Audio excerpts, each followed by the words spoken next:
So made it to New York City for the DJI Adventure Unfolds event. They always do a great job with their product launches, so I'm really excited, although it's kind of a crappy day out, it's raining. I woke up this morning at 4 a.m., although I really don't care because I'm super excited to see what DJI has in store.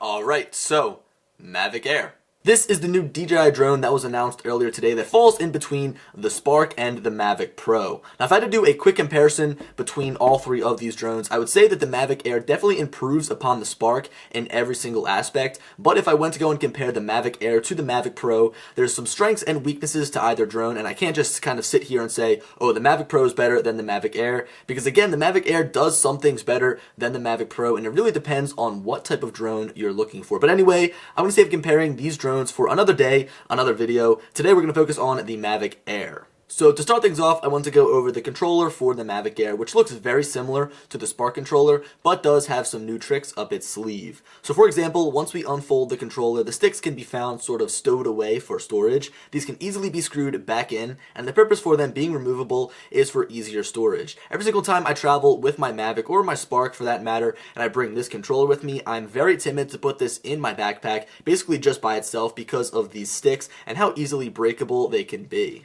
Now, the buttons that are located on the front are the return to home button, the pause button, a sport mode switch, a customizable FN button, and finally the power button. Flipping the controller over, we notice no customizable buttons, but if we look towards the backside of the remote, there is the shutter button, record button, a wheel to pitch the gimbal up and down, and a second customizable button, so that even though the C buttons are gone from the back, you still get two customizable buttons. Now, the Mavic Air itself. Folded up, this thing is tiny. I mean, it's almost smaller than the Spark. No, seriously, look at this picture. I mean, it really is, in fact, almost smaller than the Spark. And I would go as far as saying that the Mavic Air actually might be more portable than the Spark just due to the form factor. Unfolding the drone is basically the same as unfolding the Mavic Pro, but this time it feels more well built. I used to hear cracking when I opened my Mavic Pro's legs, but these arms swing out with a nice fluid motion that locks into place. Once unfolded, you can definitely see some design similarities between this shell and the Inspire 2 shell. I certainly am not complaining because the Inspire 2 looks incredible. Now, speaking of this shell, you can choose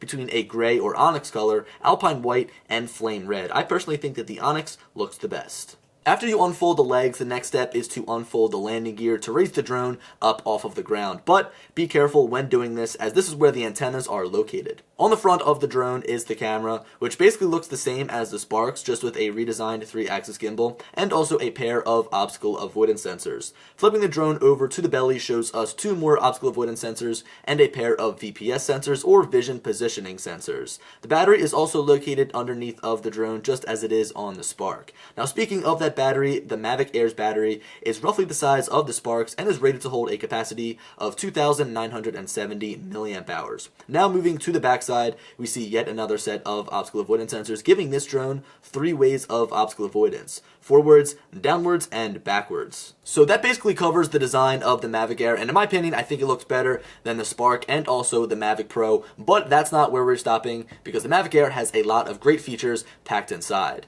First is the 3-directional environmental sensing, which is also referred to as advanced pilot assistance systems. Basically, what this means is the drone will change its course to keep flying while avoiding obstacles. No longer will it come to a dead stop. You guys can kind of see it in this video I took right here. They actually had some people who are amateurs flying the drone around just to kind of get a feel for the Mavic Air. And as you guys can see, this drone is actually avoiding obstacles by itself. These people actually aren't adjusting the altitude up and down. The drone itself is moving up and down for them as they fly around. Next up is an improvement to ActiveTrack, which not only got better since it's obviously been first implemented into DJI drones, but it also allows you to track multiple subjects, up to 16, so it's going to keep all 16 of your subjects in the actual frame, and also you can choose which subject you want it to target. Moving along through these new software features, next is a pair of brand new quick shots, one called Asteroid, which starts out as a little planet and then quickly zooms in to be a video on a selected portion of that little planet. And next is a boomerang, which spins around your subject in a circle, slowing down behind the subject and then picking up speed again, like the movement of an actual boomerang. Both of these modes look incredible. Like, I just really can't wait to use them, and all the people in the crowd at the event were just blown away. The final new feature added is Smart Capture, which is essentially the Mavic Air's gesture control, which was first introduced on the Spark. This time around, because the Mavic Air is just a little bit bigger than the Spark, you have the drone actually look for the palm of your hand from the ground and then raise it up once it notices you. Typical palm controls are still there, so you can make it fly around by using your palm, but this time around, you can change its distance from you by spreading your hands apart. So bringing them closer will bring the drone back to you, while spreading them apart will actually have the drone fly away from you. Once you're done to land, simply bring your palm down to waist level and wait for it to begin its descent. I really do like these controls a lot more than some of the other controls that were located in the Spark. And of course, if you guys want to take your selfies as you're flying around in gesture mode, or I guess in Smart Capture mode now, all you need to do is make a box with your hand. Now I want to talk about the camera, which I have mixed feelings about. I really wish it was able to shoot 4K at 60 frames per second, but it caps out at 30 frames per second. Anyway, let's go over the specs. First of all, this thing is rocking a Sony CMOS 1x2/3 sensor with 12 effective megapixels, a fixed aperture of 2.8, an HDR photo mode, 4K video recording at 100 megabits per second, and again, this is up to 30 frames per second.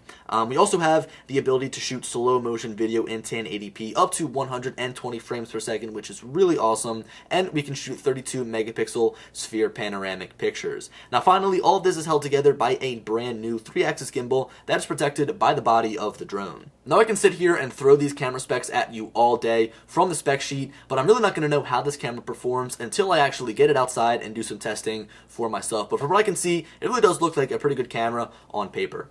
To wrap up this video, I want to go over some of the miscellaneous specs and features that may not have fit into some of the categories that I kind of grouped this video into, but are still worth mentioning. So first of all, the Mavic Air comes with a 21-minute flight time on that 2,970 milliamp hour battery, which is so-so in my opinion. It's of course longer than the Spark, but is not as long as something as the Mavic Pro. It has a maximum flight speed of 42.5 miles per hour, which is pretty freaking fast.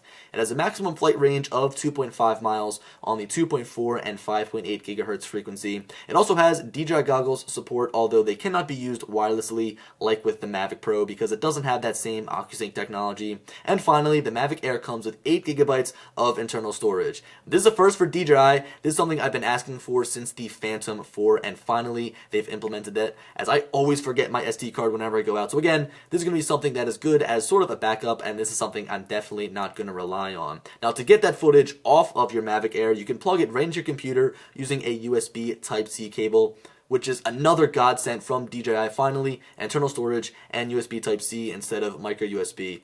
But I think that internal storage might be my favorite feature on the Mavic Air. So there we have it. That is the DJI Mavic Air. Thank you so much to DJI for having me out up in New York for this event. I had a blast, especially being able to get my hands on the Mavic Air just a little bit early. Also, I just want to kind of mention the price point, as I didn't mention that in the beginning of the video. It's going to come in at $799, so that is $200 less than the Mavic Pro, and it's also about $300 more than the Spark if you don't include adding in the controller with the Spark. In my opinion, it's a great drone. It looks great, has some really impressive specs, and also some really impressive features, although some of those features I think can be implemented in some of the other drones that DJI offers, although I think they might keep these Mavic Air specific just for a couple of months. But guys, I hope you enjoyed this first hands-on look at the DJI Mavic Air. I myself ordered the Onyx Fly More combo. What did you guys order? Let me know down in the comment section what you think of the Mavic Air, and if you guys ordered it, what color did you order it in? Anyway guys, hope you enjoyed the video, and as always, I'll talk to you later. Peace.